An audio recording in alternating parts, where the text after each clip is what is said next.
The crimson nebula of Kepler 442 cast an ethereal glow across the hull of the DNV Eternal Dominance as Commander Zethkar of the Dominion fleet stood before the massive viewport of his flagship.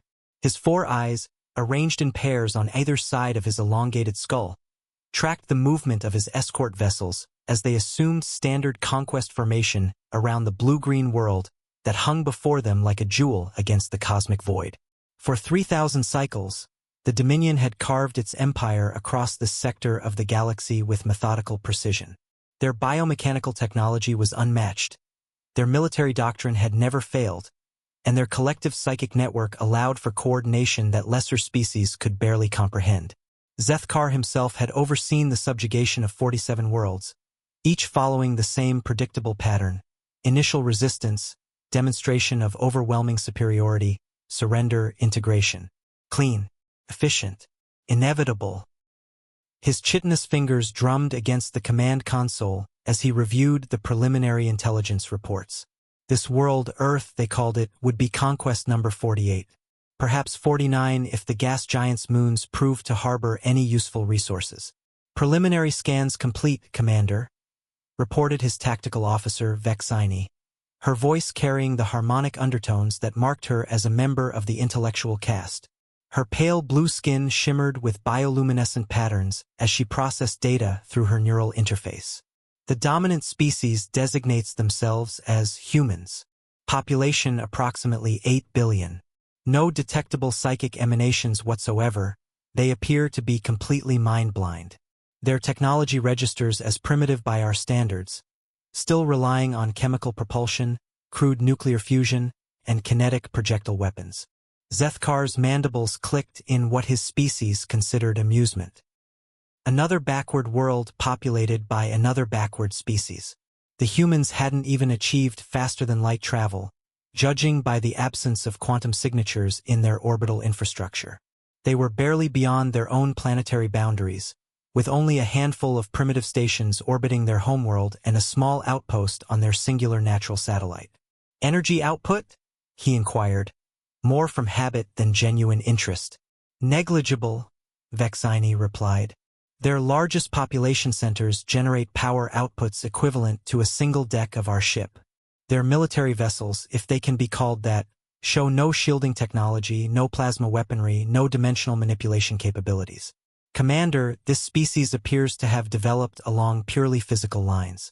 No psychic evolution, no biotechnology, no harmony with natural forces.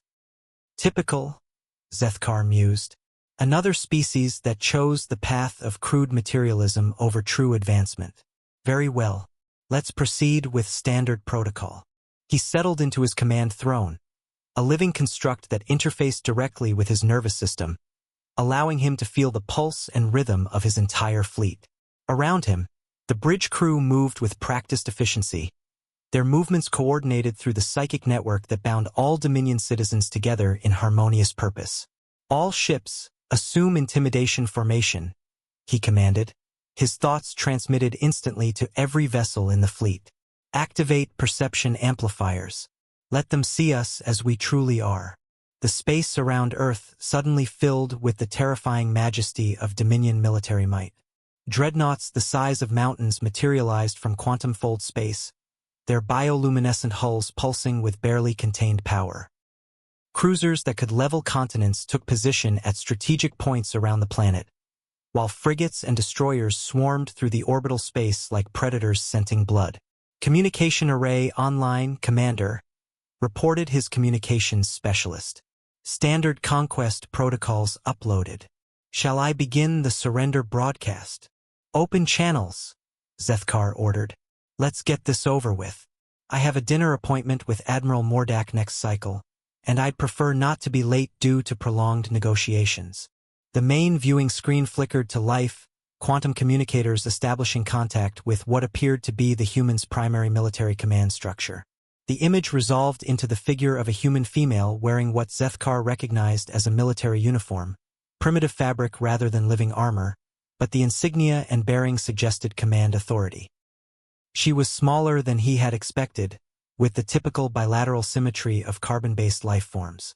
Her hair was cut short in a practical style, dark brown with traces of premature gray that suggested either genetic deficiency or significant stress.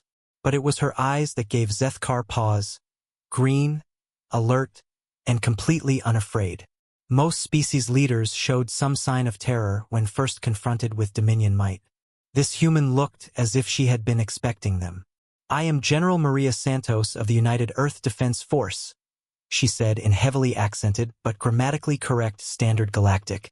Her pronunciation suggested she had learned the language recently and through intensive study rather than neural download. "I assume you're here for our surrender." Zethkar was momentarily taken aback by her directness. In his experience, most species spent considerable time in denial, pleading, or attempting futile negotiations when first confronted with the reality of Dominion superiority. This human had cut straight to the inevitable conclusion with almost Dominion-like efficiency. "Indeed," he replied, allowing a note of approval to enter his voice. "You demonstrate wisdom uncommon in primitive species. I am Commander Zethkar of the Eternal Dominance. Your world and all upon it will be incorporated into the Dominion sphere of influence. Resistance would be both futile and costly. You have witnessed our ships. Surely you understand the mathematical impossibility of—" "Actually," the human interrupted, and Zethkar felt his entire bridge crew tense at the unprecedented breach of protocol. "We'd like to make you an offer instead." The bridge fell into absolute silence. In 3 millennia of Dominion expansion, across hundreds of conquered worlds and dozens of extinct species, no one had ever interrupted a Dominion commander during a surrender negotiation. No one had ever presumed to make the Dominion an offer of any kind.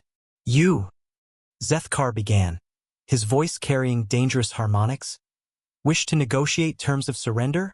General Santos smiled, a bizarre facial expression that involved the corners of her mouth turning upward, revealing primitive bone-white teeth. Something about that expression made Zethkar's combat instincts stir uneasily, though he couldn't identify why. "Not surrender, Commander," she said, her green eyes glinting with something that might have been amusement. "Employment. Employment," Zethkar repeated, his vocal harmonics distorting as he struggled to process the concept. Surely his quantum translators were malfunctioning. In the entire recorded history of Dominion expansion, no conquered species had ever used that particular word combination when facing inevitable subjugation. General Santos leaned back in what appeared to be a primitive metal chair, her posture relaxed in a way that defied all tactical logic. Behind her, Zethkar could see other humans moving about with casual efficiency, completely ignoring the fact that enough firepower to sterilize their world hung in orbit above them. "You see, Commander, we've been watching your empire for some time now," she continued conversationally. "Quite an impressive conquest record, I must admit. 47 worlds in 3 millennia, each campaign completed within standard Dominion timeframes. Very efficient. Very predictable." The word predictable sent an uncomfortable ripple through the psychic network connecting Zethkar's bridge crew. Predictability was supposed to be a strength, a mark of perfection in doctrine and execution. The way this human said it made it sound like a weakness.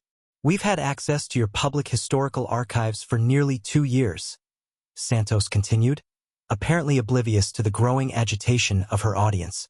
"Fascinating reading, really. But we've noticed something interesting in your tactical reports. You've never actually faced a species quite like us." Vexini's bioluminescent patterns flared bright orange with indignation as she leaned forward at her station. "Commander, this is beyond absurd. Our fleet carries enough concentrated firepower to reduce their entire planet to molten slag within a single rotation. Their largest weapons couldn't penetrate our secondary shielding, much less." "Could you really, though?" General Santos interrupted with that same unsettling smile, and Zethkar felt his tactical officer's psychic emanations spike with shock at being cut off mid-sentence by a primitive alien. "I mean, glass the planet? Your standard operating procedure, and we've studied this quite thoroughly, calls for orbital bombardment demonstrations to establish superiority, followed by the systematic occupation of key strategic infrastructure points. But here's the interesting thing about humans, Commander. We don't really operate on the concept of key strategic points the way you do." Before Zethkar could respond, His tactical display erupted in chaos. Thousands upon thousands of new contacts suddenly materialized across Earth's surface and throughout near-orbital space. Defense platforms, missile batteries, what appeared to be entire fleets of previously undetected vessels, weapons emplacements, and installations of unknown purpose, all appearing simultaneously as if conjured from nothing. Stealth technology, Zethkar breathed, his 4 eyes focusing intently on the impossible sensor readings. But that should be impossible. Our quantum resonance scanners can detect cloaked objects down to the molecular level, our gravitometric sensors register mass displacement, our psionic detection arrays. Commander! His science officer, Kethvar, interrupted from his station, his voice carrying harmonic overtones of genuine fear. These readings, they're not using any stealth technology we can recognize. No photonic displacement fields, no quantum phase variance, no psionic masking, no gravitational manipulation. According to our sensors, these installations and vessels were literally not there 30 seconds ago, and now they simply are.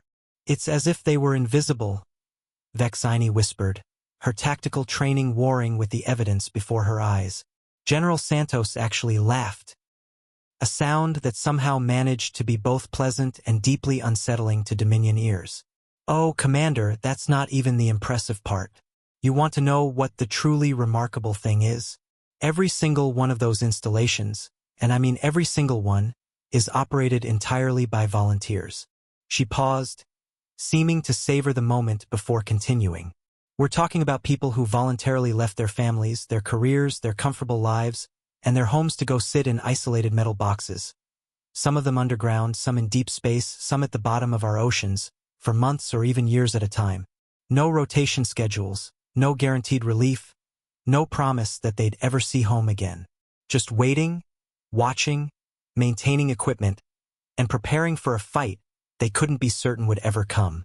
The bridge fell silent except for the soft biological hums of the ship's living systems. Zethkar felt something he rarely experienced. Genuine confusion about an alien species' motivations. But why? He asked, his academic curiosity overriding military protocol. What compulsion drove them to such sacrifice? What psychic manipulation convinced them to abandon their lives? What punishment awaited them if they refused? General Santos tilted her head slightly, and her expression shifted to something that might have been pity. Commander, you're thinking about this all wrong. No one compelled them. No one manipulated them. There was no punishment for refusal because refusal was always an option. We simply asked for volunteers to defend our world, and they said yes. She leaned forward slightly, her green eyes intense. You want to know the real secret of human nature, Commander? When we ask our people to do something extraordinary, not order them, not compel them, not threaten them, but simply ask them. Humans have a remarkable tendency to surprise everyone, including themselves, with what they're capable of accomplishing. Zethkar stared at the tactical display, trying to comprehend a species that would voluntarily embrace such sacrifice without coercion, and for the first time in his long military career, he began to wonder if perhaps the Dominion had finally encountered something genuinely unprecedented. You speak of willpower as if it were a weapon, Zethkar said, his voice carrying the harmonic undertones of skepticism that marked a Dominion commander's rational analysis. An admirable sentiment, General, and perhaps your species possesses unusual psychological resilience. But will and courage, however commendable, cannot overcome the fundamental laws of physics. Superior firepower, advanced shielding technology, and tactical supremacy remain decisive factors in any military engagement. General Santos' expression shifted subtly, and Zethkar noticed that several other humans had quietly joined her in the background of the transmission. Their body language suggested heightened alertness rather than fear, another anomaly that his tactical training couldn't quite categorize. Can't they? Santos asked, her tone deceptively casual. She touched something beyond the range of the visual pickup. Commander Rodriguez, you are cleared for Operation Lighthouse. Execute at your discretion. Within seconds, emergency klaxons began wailing throughout the Dominion flagship. Red bioluminescent warning patterns cascaded across every surface as the ship's living neural network detected a critical threat. Zethkar spun toward his tactical display, his four eyes widening in disbelief as impossible data flooded his consciousness through the command interface. One of his escort frigates, the DNV Conquest, a vessel he had personally commanded for over 2 centuries, was broadcasting an automated surrender signal on all frequencies. Its weapons had powered down, its shields had collapsed to minimum defensive configuration, and most impossibly, its quantum communication array was transmitting what appeared to be poetry in 17 different languages. "This is impossible," Vexini shouted, her bioluminescent patterns flashing urgent orange as she interfaced directly with the tactical network. The Conquest's crew are all third-generation Dominion military caste. Their loyalty programming is absolute. Our ships cannot be boarded, our biomechanical hulls are impervious to cutting tools, our shields maintain a perfect quantum barrier, our internal security systems can detect any unauthorized presence down to the cellular level. Who mentioned anything about boarding? Santos replied with infuriating calm. The transmission expanded to include a split-screen view, and Zethkar found himself staring at a new human figure. A young male covered in industrial lubricants and what appeared to be metallic dust. His clothing marked him as some form of maintenance worker rather than military personnel, yet he stood with the casual confidence of someone who had just accomplished the impossible. "Commander Rodriguez reporting successful completion of mission parameters, General," the young man said, wiping his hands on a cloth stained with substances Zethkar didn't recognize. "Package delivered and integrated without detection. All systems nominal and responding to new operational directives." "Explain this," Zethkar demanded, his voice carrying dangerous harmonic overtones that would have sent most species fleeing in terror. "Our defensive systems are absolute. Our shield matrices operate on principles your species hasn't even discovered. Our security protocols are really, really impressive," Rodriguez interrupted with a grin that somehow managed to be respectful and infuriating simultaneously. "I mean it, Commander. Your technology is beautiful, elegant, sophisticated, perfectly integrated. But you know what the fundamental difference is between Dominion engineering and human engineering." He held up a small device that appeared to be constructed from random metal fragments held together with some kind of primitive adhesive. "Your technology is designed to be perfect. Every component precisely calibrated, every system operating within exact parameters, every possible failure mode accounted for and prevented. It's magnificent. But our technology is designed to break." Zethkar's confusion must have been visible, because Santos leaned forward with an expression that might have been pedagogical. "Commander, when Dominion equipment fails, what do you do? Replace the failed component with an identical unit," Zethkar answered automatically. "Standard maintenance protocols call for." "Exactly," Rodriguez continued enthusiastically. "Replace it. But when human equipment breaks, we do something different. We figure out why it broke. Then we figure out how it broke. Then we figure out 17 different ways to fix it with whatever materials we have available.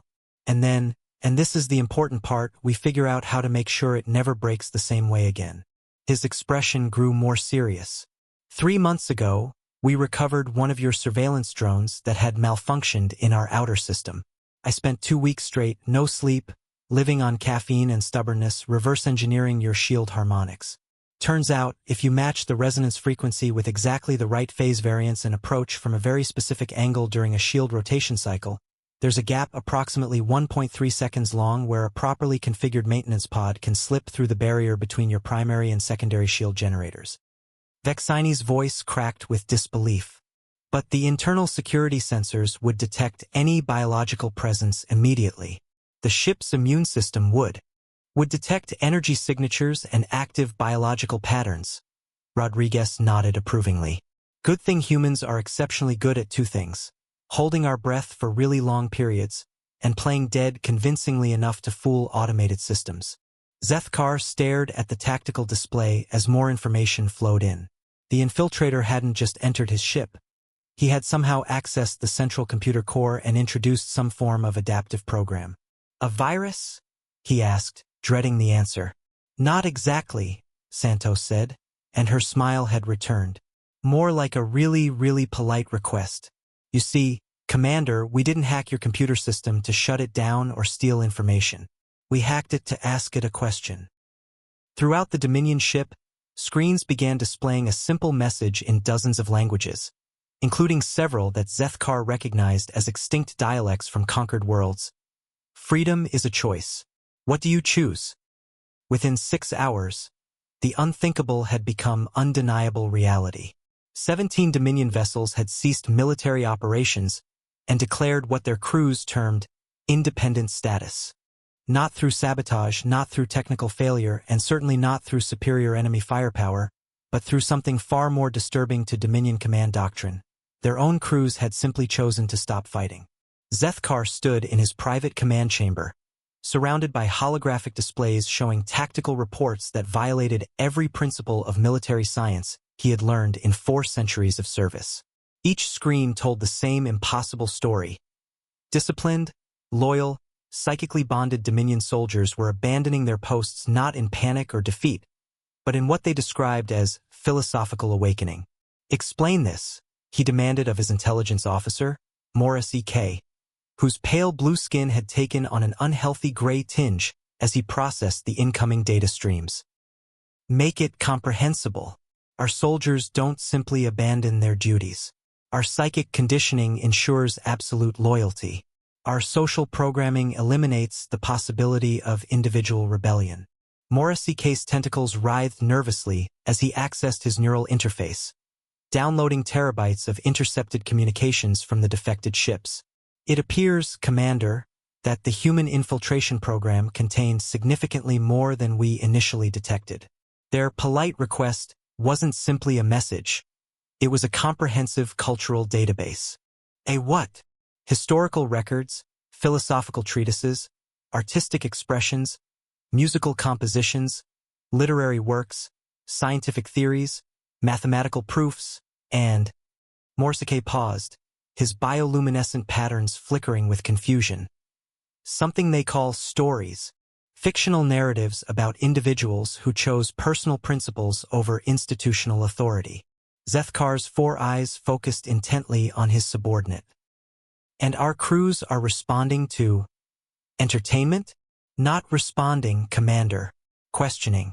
The human data doesn't appear to contain any form of psychic manipulation or subliminal programming. Instead, it simply presents alternative perspectives on fundamental concepts we've never thought to examine. The nature of authority, the source of legitimate governance, the relationship between individual conscience and collective obligation. The intelligence officer's voice took on an almost academic tone as he continued. For example, they've disseminated historical accounts of their own struggles against various forms of authoritarian control. Not propaganda about how wonderful rebellion is, but detailed analyses of the philosophical principles that justified resistance to illegitimate power structures. Are you telling me, Zethkar said slowly, that our soldiers are abandoning 3 millennia of Dominion civilization because they've been exposed to alien history lessons? I'm telling you that they're asking questions we've never taught them to ask. Morrissey K replied quietly. Questions like, why do we serve the Dominion? And what do we personally gain from conquest? And are there other ways intelligent beings might choose to organize their societies? Before Zethkar could respond, his communication system activated automatically. General Santos appeared on the primary screen, but she was no longer alone. Beside her stood a figure that sent ice through Zethkar's circulatory system, Captain Drevon of the DNV Conquest, his former subordinate and a decorated veteran of 23 successful campaigns. Drevon's appearance was unchanged, same regulation bioarmor, same proud bearing, same insignia of rank, but something fundamental had shifted in his manner. He stood not with the rigid discipline of Dominion military protocol, but with the relaxed confidence of someone who had made a personal choice and felt comfortable with the consequences. Commander Zethkar, Drevon said, his voice carrying formal respect but lacking the harmonic undertones of subordination that had characterized their relationship for over 2 centuries. I wish to express my gratitude for your leadership and guidance throughout my career. However, I must inform you that I am resigning my commission effective immediately. Drevon, Zethkar began, his voice carrying both authority and genuine bewilderment. You cannot simply resign. The Dominion Military Code clearly states that commissioned officers serve until death, disability, or official retirement. There is no provision for voluntary termination of service. His former subordinate's expression shifted to something that might have been pity. Commander, with respect, the Dominion Military Code is not a fundamental law of the universe. It's a set of rules created by individuals and enforced through consensus. I no longer consent to be bound by those rules. General Santos stepped forward. Commander Zethkar, we'd like to extend a formal invitation. Not an ultimatum, not a demand, an invitation. To surrender? To think, Santos replied simply. We'd like to invite you and your remaining crew to consider a question that apparently no one in the Dominion has ever been asked. What if you had a choice? Behind her, Captain Drevon nodded approvingly. Commander, in the past 8 hours, my crew hasn't just abandoned their posts. They've begun innovating. My engineering team has already improved our ship's efficiency by 15% simply by implementing modifications they've wanted to try for decades, but never dared suggest under Dominion protocols. He paused, and his expression grew more serious. For the first time in my life, Commander, my people are working because they want to work, not because they're required to work. The difference in productivity and creativity is remarkable. Zethkar stared at the screen, trying to process the implications of what he was hearing.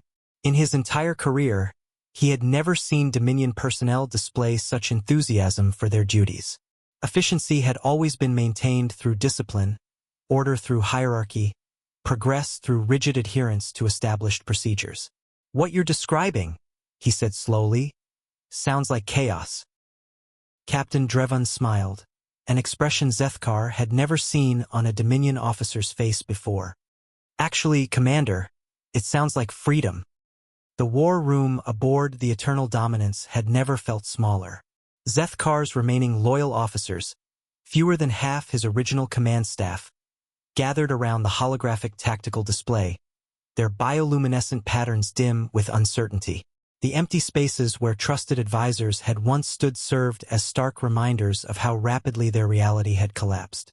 The quantum communication array activated with the ominous harmonic tones reserved for priority transmissions from Dominion Central Command. Fleet Admiral Mordak's image materialized in the center of the chamber, his ancient features contorted with fury that made the air itself seem to vibrate with dangerous energy. Commander Zethkar. The Admiral's voice crackled with barely controlled rage, each word carrying harmonic undertones that would have sent lesser species fleeing in terror. Your catastrophic failure to subdue a single primitive world has become a sector-wide embarrassment. More critically, reports indicate that your incompetence has somehow inspired seditious thoughts among crews throughout the outer territories. Zethkar felt his own crew's anxiety spike through their shared psychic network. 3 of his bridge officers had already submitted formal requests for philosophical consultation with the humans, a euphemism that everyone understood meant potential defection. Admiral, Zethkar began, struggling to find words that might explain the inexplicable. The humans have demonstrated capabilities we did not anticipate. Their approach to warfare is unconventional, and their effect on our personnel appears to operate through mechanisms we don't fully understand. Perhaps a more methodical analysis of their techniques would. I don't care about their techniques. Mordak's roar sent visible tremors through the holographic projection. I don't care about their psychology, their philosophy, or their primitive notions of individual choice. I care about order. I care about hierarchy. I care about the absolute, unquestionable authority that has maintained Dominion supremacy for 3,000 cycles. The Admiral's image leaned forward, his 4 eyes blazing with fanatic intensity. You will implement immediate orbital bombardment protocols. Sterilize the entire planet.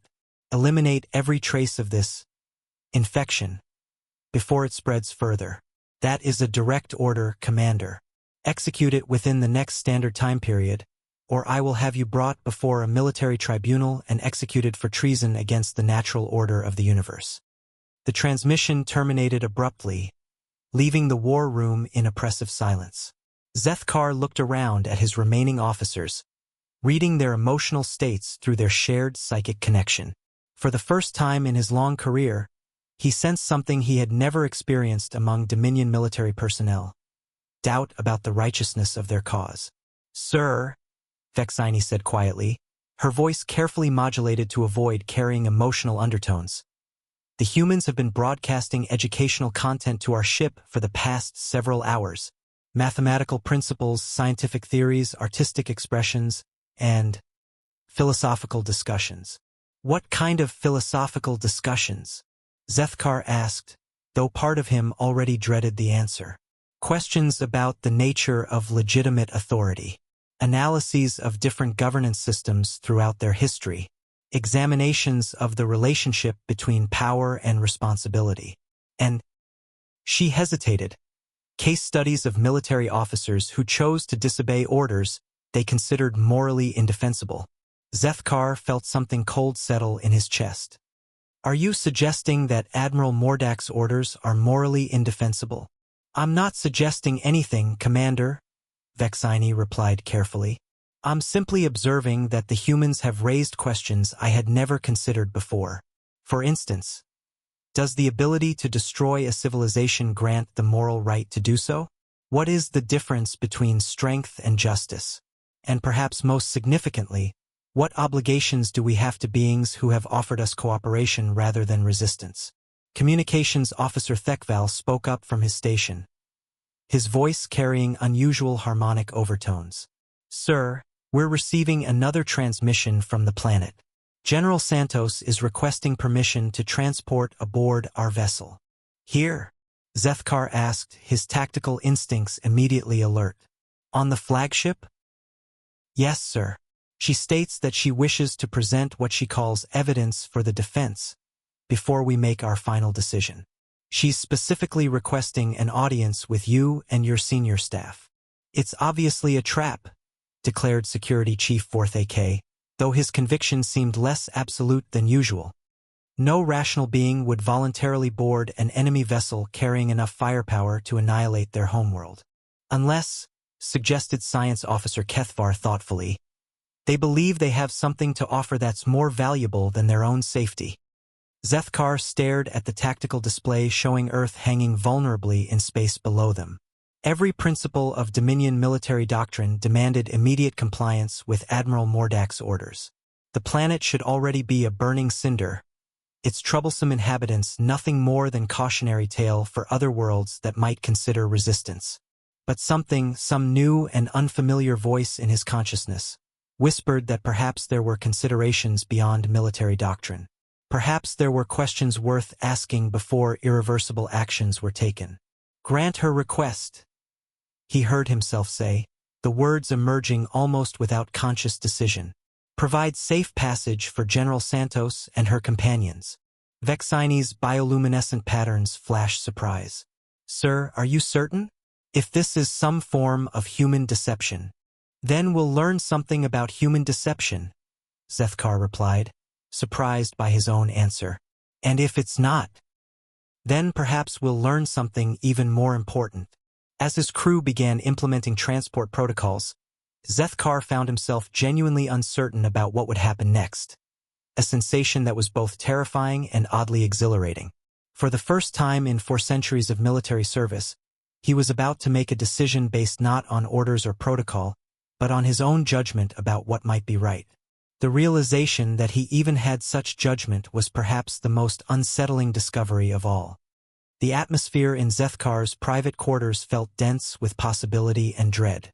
The chamber itself, a living space grown from the ship's biomechanical matrix and shaped to accommodate both formal meetings and personal contemplation, had never hosted beings from outside the Dominion hierarchy.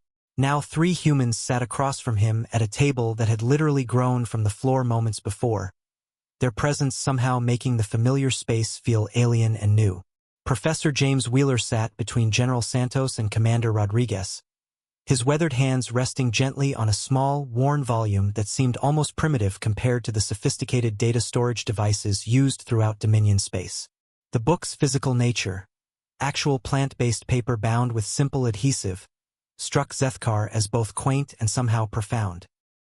"This is our history," Professor Wheeler began, his voice carrying the patient cadence of someone accustomed to explaining complex concepts to reluctant students. "For thousands of years, we believed exactly what your Dominion believes now, that strength justified dominance, that the powerful had not only the right but the obligation to rule the weak, that conquest was the natural expression of superiority." He opened the book carefully, revealing pages filled with dense text and primitive pictorial illustrations. Despite their crude reproduction quality, the images conveyed unmistakable themes. Armies marching across landscapes, cities burning, monuments erected to commemorate victory over the defeated. "We built pyramids using the forced labor of conquered peoples," Wheeler continued, turning pages that showed massive stone structures and endless lines of human workers bent under impossible burdens. "We established empires that spanned continents, all for the glory of individual rulers who convinced themselves that their power proved their worth. We fought wars that consumed millions of lives over territory, resources, religious differences, and simple pride." Zethkar found himself studying the images with growing fascination. The humans depicted in these historical records looked identical to the ones sitting before him. Same basic physiology, same apparent technological limitations, same seemingly fragile physical structure. Yet they had apparently waged conflicts on a scale that rivaled Dominion military campaigns. "We were, I must admit, exceptionally good at warfare," Wheeler said with what seemed like genuine sadness. "For most of our recorded history, we assumed that conflict was inevitable, that peace was merely a temporary pause between wars, and that the strong were destined to rule while the weak were destined to serve. Then what changed?" Zethkar asked, his genuine curiosity overriding diplomatic caution. "What event or discovery caused your species to abandon successful expansion strategies?" Commander Rodriguez leaned forward, his expression earnest. "It wasn't a single event, Commander. It was a gradual realization that came from asking different questions. Instead of asking, 'How can we defeat our enemies?' we started asking, 'What if we didn't need enemies in the first place?'" General Santos nodded approvingly. "The real breakthrough came when we stopped measuring success by what we could take from others and started measuring it by what we could build together. Commander, in all your conquest campaigns, what has the Dominion actually created? What lasting achievements can your civilization point to with genuine pride?" The question hit Zethkar with unexpected force. In 4 centuries of military service, he had overseen the subjugation of dozens of worlds, the integration of countless species into Dominion hierarchy, the extraction of vast resources, and the maintenance of absolute order across entire star systems. But what had they built? What innovations had emerged from Dominion rule? What cultural achievements, scientific breakthroughs, or artistic expressions had flourished under their governance? "We have maintained order," he said slowly, recognizing the inadequacy of the answer even as he spoke it. "We have prevented chaos, eliminated conflict between species, created stability across wide regions of space. By suppressing individual initiative," Wheeler observed gently. "By eliminating the possibility of disagreement, debate, or creative dissent. Tell me, Commander, when was the last time someone in the Dominion proposed a genuinely new idea? When did a Dominion citizen last create something that surprised even themselves?" The professor turned several more pages, revealing images that seemed impossible to Zethkar's understanding of human capabilities. "This is our Apollo 11 mission. 3 humans in a primitive spacecraft, launched using controlled chemical explosions, traveling to our planet's natural satellite for no purpose other than curiosity and the desire to prove it could be done. No military objective, no resource extraction, no strategic advantage. Just the audacious belief that exploration itself had value." "Inefficient," Zethkar said automatically, though his conviction seemed weaker than usual. "Was it?" Santos asked pointedly. "That inefficient mission inspired an entire generation to pursue scientific careers, revolutionized our understanding of materials science and engineering, and demonstrated that international cooperation could achieve what individual nations never could. The technologies we developed just to reach our own moon eventually led to the innovations that allowed us to detect your fleet months before you arrived and coordinate our resistance without your sensors detecting our communications. Rodriguez pulled out the same small device he had displayed during their earlier conversation. This quantum communicator exists because a 12-year-old girl in Pakistan wondered if quantum entanglement might work differently at macro scales than our textbooks suggested. We gave her access to laboratory equipment, research databases, and most importantly, the freedom to pursue ideas that established scientists thought were probably impossible. A child was responsible for strategic military technology? Zethkar asked, genuinely bewildered. Children are responsible for most of our best innovations, Wheeler said with a smile. When you give them the freedom to ask questions without worrying about whether the answers will be convenient for existing power structures. When you don't tell them what's impossible, they tend to discover that many supposedly impossible things are simply difficult. The elderly professor closed the book gently and looked directly at Zethkar. Commander, your Admiral Mordak has ordered you to destroy our world. That's certainly within your technical capabilities. But before you make that decision, I'd like you to consider a question that might never have occurred to you. What if, instead of destroying what you don't understand, you chose to learn from it instead? 3 months later, Zethkar stood on the observation deck of humanity's first joint human-Dominion research station, watching through the transparent aluminum viewport as mixed crews worked together on projects that would have been unthinkable under the old imperial order. The station itself, a magnificent hybrid of human engineering ingenuity and Dominion biomechanical sophistication, hung in stable orbit around Earth like a symbol of what cooperation could achieve when species chose partnership over domination. The structure was unlike anything in either civilization's previous experience. Human modular design principles had been seamlessly integrated with Dominion organic architecture, creating spaces that could adapt and evolve to meet changing needs, while maintaining the elegant efficiency that both species valued. Laboratories grew new equipment configurations as research demanded, while living computational networks processed data in ways that purely mechanical or purely biological systems never could have achieved alone. Through the viewport, Zethkar could see human and Dominion engineers working side by side on the station's newest addition, a quantum telescope array that combined human curiosity-driven exploration with Dominion precision manufacturing. The sight still amazed him. Beings who had been sworn enemies mere months ago now collaborating so naturally that it seemed as if they had been partners for centuries. The Dominion itself still existed, but it had transformed beyond recognition. Fleet Admiral Mordak had been removed from power not through violent rebellion or military coup, but through something far more revolutionary, a collective vote of no confidence from his own commanding officers. The rigid hierarchical structure remained in place, but it now served an entirely different purpose: coordination and support rather than control and suppression. General Santos approached across the observation deck, her footsteps silent on the living floor that automatically adjusted its texture to provide optimal traction for each individual's gait. She had traded her military uniform for civilian clothing more suited to her new role as Earth's primary liaison to the reformed Dominion, though she still carried herself with the bearing of someone accustomed to command. "Any regrets about the path we've chosen?" she asked, joining him at the viewport to watch a team of mixed-species researchers celebrating what appeared to be a significant breakthrough in their quantum mechanics research. "Many," Zethkar admitted, his voice carrying harmonic undertones of genuine melancholy. 3,000 years of systematic conquest. Billions of sentient beings forced into servitude without ever being asked what they might have preferred. Countless civilizations crushed before they could reach their full potential. Their unique contributions to galactic culture lost forever. The waste of it all is overwhelming when viewed from this new perspective. He paused, watching a young human technician explain some complex procedure to a Dominion engineer twice her age, both of them clearly excited about whatever innovation they were developing together.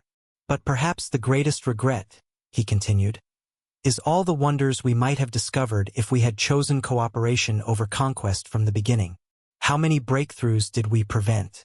How many artistic achievements did we suppress?" How many scientific advances did we delay by centuries or millennia because we believed that strength meant dominance rather than service? Santos nodded thoughtfully, her expression reflecting the weight of historical awareness. Regret can be useful as long as it doesn't paralyze you. The question that matters now is, what do we do with what we've learned? Through the viewport, they could see the daily miracle of voluntary cooperation. Dominion engineering precision combined with human innovative thinking had already produced technologies that neither species could have achieved alone. Medical devices that could diagnose and treat conditions across dozens of different physiologies. Faster-than-light communication systems that operated on principles neither species had previously understood. Artistic collaborations that spoke to souls across the barriers of biology and culture. Your people have a saying, Zethkar observed, drawing upon the extensive human cultural database he had been studying. The best time to plant a tree was 20 years ago. The second best time is now. Santos smiled, an expression that no longer seemed alien to Zethkar but rather warmly familiar. You've been studying our philosophy quite seriously. I've been learning, he corrected gently. There's a significant difference between academic study and genuine education. Study involves memorizing information. Learning involves allowing that information to change how you see the universe. His communication device chimed with an incoming priority message. The holographic display showed coordinates from the Outer Rim territories, where the hegemony of Vask had been conducting increasingly aggressive raids against neutral systems. Unlike the Dominion's historical pattern of systematic conquest and integration, the hegemony believed in pure exploitation, taking what they wanted and leaving devastation behind. The hegemony has sent another demand for the reformed Dominion to join their expansion campaign, Zethkar reported, reading the decoded transmission. They're offering us partnership in what they call the final cleansing of weak species from our galaxy. And your response? I told them we had a counter-proposal, Zethkar said, his mandibles clicking in what Santos had learned to recognize as restrained amusement. We're sending them an offer of employment instead. Santos laughed, a sound that still amazed Zethkar with its complete lack of malice or superiority, despite humanity's decisive victory over the Dominion's greatest fleet. Think they'll accept? Almost certainly not initially, Zethkar admitted realistically. The hegemony leadership suffers from the same philosophical blindness that afflicted us for so long. They believe that power comes from the ability to force others to serve, rather than from the ability to inspire others to choose service to something greater than themselves. He gestured toward a section of the station where refugee ships were docking, vessels carrying beings who had fled hegemony territory after hearing whispers of a place where choice mattered more than strength. But we've learned patience from your species, he continued, and persistence, and most importantly, the power of asking the right questions rather than simply providing predetermined answers. Through the viewport, more ships were arriving. Some carried delegations from neutral worlds, curious about this unprecedented alliance that valued cooperation over conquest. Others brought scientists and artists eager to contribute to projects that no single species could accomplish alone. Each arrival represented another choice, another decision by free beings to seek something better than the traditional alternatives of rule or be ruled. General Santos watched the traffic with satisfaction. We thought we knew power until we learned to use it differently. Turns out, the greatest strength isn't making others serve you. It's inspiring them to serve something greater than any one individual or species could be alone. In the distance, a new ship was requesting docking permission, a hegemony vessel flying not attack formation but a flag of truce. Its crew had apparently heard enough rumors about the Human-Dominion alliance to risk court-martial for unauthorized diplomatic contact. The galaxy was changing one choice at a time, and at the heart of that transformation was a simple human truth that was spreading from system to system. The greatest power wasn't the ability to force others to kneel, but the ability to inspire them to stand together as equals in pursuit of something magnificent.